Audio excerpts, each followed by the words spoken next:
ଜୟ ଜଗନ୍ନାଥ ସାଙ୍ଗମାନେ, ଆଶା କରୁଛି ଭଗବାନଙ୍କର ଅପାର କରୁଣାରୁ ଆପଣମାନେ ଭଲରେ ଥିବେ ଏବଂ ସୁଖମୟ ଜୀବନ ଅତିବାହିତ କରୁଥିବେ।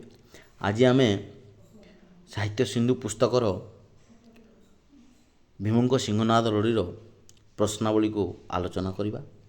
ଆଜିର ଅଧିବେଶନ ପ୍ରଶ୍ନ ଉତ୍ତର ଆମର କ୍ୱେଶ୍ଚିନ୍ ନମ୍ବର 1 ଅଛି। ଏକ ପଦରେ ପ୍ରକାଶ କରିବାକୁ କହିଛି ସେ। କ୍ୱେଶ୍ଚିନ୍କୁ ଯିବା ପିଲାମାନେ। ଧୃତରାଷ୍ଟ୍ରଙ୍କ ପୁତ୍ରକୁ କ'ଣ କୁହାଯାଏ? ନା ଧାର୍ତରାଷ୍ଟ୍ରା। ମରୁତଙ୍କ ପୁତ୍ରକୁ କ'ଣ କୁହାଯାଏ? ମାରୁତି। ପବନଙ୍କ ପୁତ୍ରକୁ କ'ଣ କୁହାଯାଏ? ପାବନୀ। ପଣ୍ଡୁଙ୍କ ପୁତ୍ରକୁ କ'ଣ କୁହାଯାଏ? ପାଣ୍ଡବ ବା ପାଣ୍ଡୁ ବୋଲି କୁହାଯାଏ। ଅଦିତିଙ୍କ ପୁତ୍ର ଆଦିତ୍ୟ। କୁନ୍ତୀଙ୍କ ପୁତ୍ର କୌନ୍ତେୟ। ଏ ଥିଲା ଆମର ଏକ ପଦରେ ପ୍ରକାଶ କର 1 ନମ୍ବର ପ୍ରଶ୍ନାବଳୀ। କ୍ୱେଶ୍ଚିନ୍ ନମ୍ବର 2କୁ ଯିବା।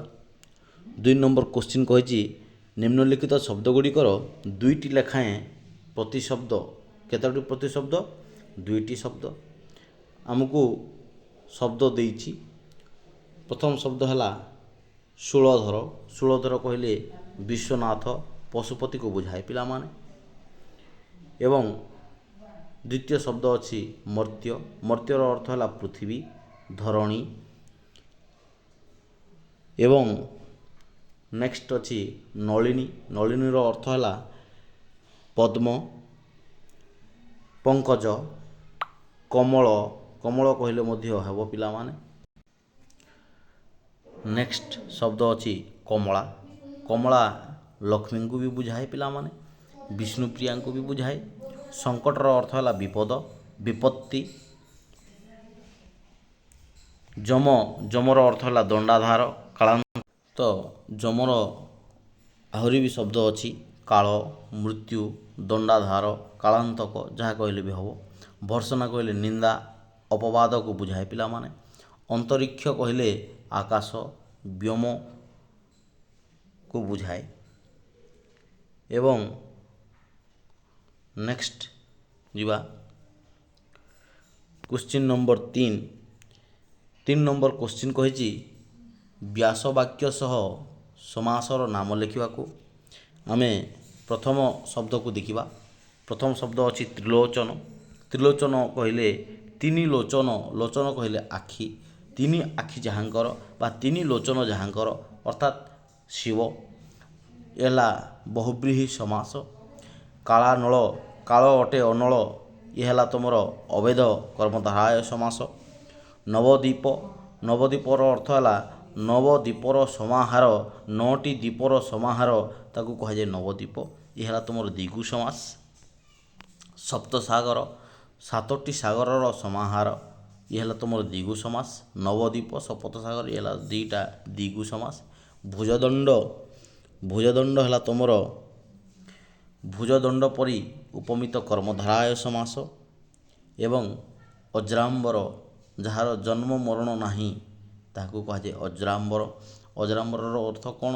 ନା ଅଜର ଏବଂ ଅମ୍ବର, ଦୁଇଟାର ସନ୍ଧିକୁ କୁହାଯାଏ ଅଜ୍ରାମ୍ବର, ଯାହାକି ହେଲା ବହୁବ୍ରୀହି ସମାସ। ନେକ୍ସଟ କ୍ୱେଶ୍ଚିନ୍କୁ ଯିବା ପିଲାମାନେ। Question number 4। 4 ନମ୍ବରର ପ୍ରଶ୍ନ କ'ଣ କହିଛି? ନା ପଠିତ କବିତା ଅବଲମ୍ବନରେ ଶୂନ୍ୟସ୍ଥାନକୁ ଆମେ କ'ଣ କରିବା? ପୂରଣ କରିବା। ଆମକୁ ଶୂନ୍ୟସ୍ଥାନ ଦେଇଛି, ତାକୁ ପୂରଣ କରିବାକୁ ପଡ଼ିବ। ଈଶ୍ୱରଙ୍କୁ ସିଂହନାଦ ମାଗନ୍ତୁ କ'ଣ ହେବ? ନା ପବନର ସୁତ। ନେକ୍ସଟ କ'ଣ ହେବ ପିଲାମାନେ? ଖ, ଆସନ କମ୍ପିଲା ଯେ ଦେବ ଶୂଳଧର।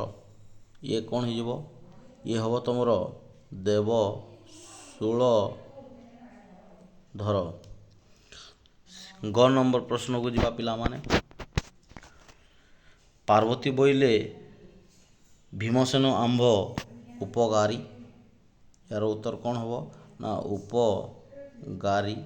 ଇଏ ହେଲା ଗ ନମ୍ବରର ଉତ୍ତର। ଘ ନମ୍ବର କ'ଣ ହେବ? ଡେସ୍କରୁ କାଢ଼ିଦେଲେ ସେ ସିଂହନାଦ। ସେଇଟା ହେବ ତୁମର ଚିରିକୁଟି।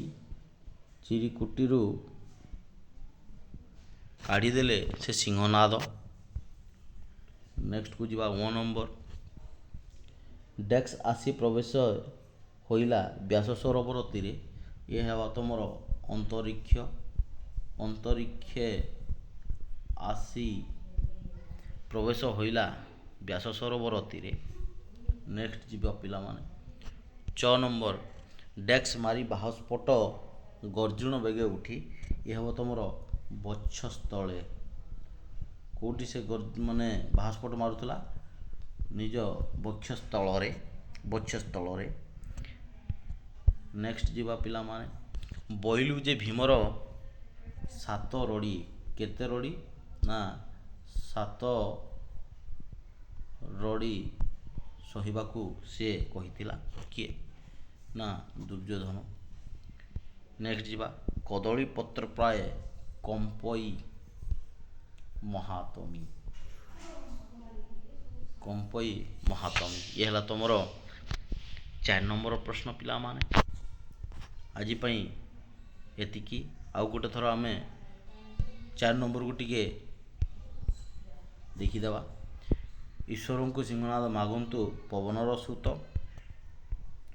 ଏବଂ ଆସନ କମ୍ପିଲା ଯେ ଦେବଶୂଳ ଧର। ପାର୍ବତୀ ବୋଇଲେ ଭୀମସେନ ଆମ୍ଭ ଉପକାରୀ। ଏବଂ ଚିରିକୁଟରୁ କାଢ଼ିଦେଲେ ସେ ସିଂହନାଦ। ଅନ୍ତରୀକ୍ଷ ଆସି ପ୍ରବେଶ ହୋଇଲା ବ୍ୟାସ ସରୋବର ତୀରେ। ଡେକ୍ସ ମାରି ବାହସ୍ଫୋଟ ଗର୍ଜୁଣ ବେଗେ ଉଠି। ବକ୍ଷସ୍ଥଳେ ମାରି ବାହସ୍ଫୋଟ ଗର୍ଜୁଣ ବେଗେ ଉଠି। ବୋଇଲେ ଯେ ଭୀମର 7 ରଡ଼ି ସହିବୁ। କଦଳୀ ପତ୍ର ପ୍ରାୟ କମ୍ପଇ ମହାତମୀ। ଆଜି ପାଇଁ ଏତିକି ପିଲାମାନେ। ଧନ୍ୟବାଦ। Thank you to all.